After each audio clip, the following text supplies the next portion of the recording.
Vous connaissez les règles du jeu. Vous savez donc maintenant comment jouer aux échecs. À présent, il est temps de voir comment tout cela se passe au cours d'une vraie partie. Dans cette partie, on va voir comment deux pièces jouant ensemble harmonieusement peuvent mettre à mal l'adversaire. On verra aussi qu'un roi entouré de ses propres pièces n'est pas toujours en sécurité. Regardons cette partie. Les blancs commencent par E4, prenant le contrôle du centre et ouvrant les diagonales du fou F1 et de la dame en D1. Les noirs répondent par C6, un coup que nous n'avons pas encore vu. L'idée des noirs étant de préparer le coup D5 pour mettre la pression sur le pion blanc en E4.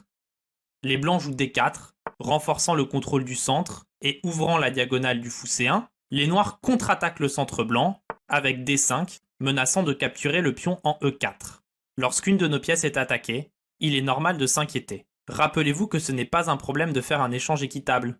Si vous échangez un pion contre un pion, vous ne perdez pas de matériel. Ce que vous voulez à tout prix éviter, c'est de donner une pièce sans rien avoir en retour.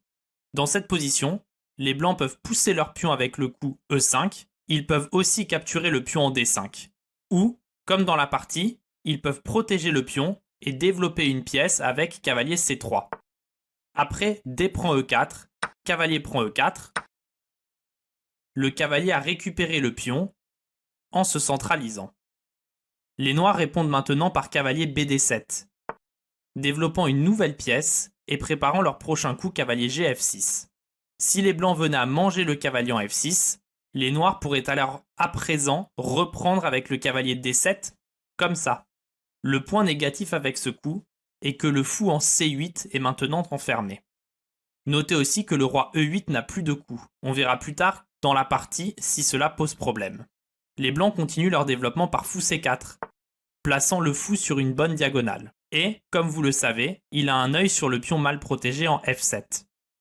Les noirs répondent par cavalier GF6, menaçant le cavalier blanc en E4. Les blancs répondent alors par cavalier G5, parant la menace en E4 et se joignant au fou pour menacer le pion F7. Dans cette position, les noirs doivent jouer E6, bloquant l'attaque du fou sur la case F7. Les noirs ne voient pas le danger et continuent par H6, menaçant le cavalier. Pouvez-vous trouver le coup qui gagne la partie pour les blancs? Fou prend F7, échec et mat. Le fou menace le roi noir qui ne peut plus s'échapper.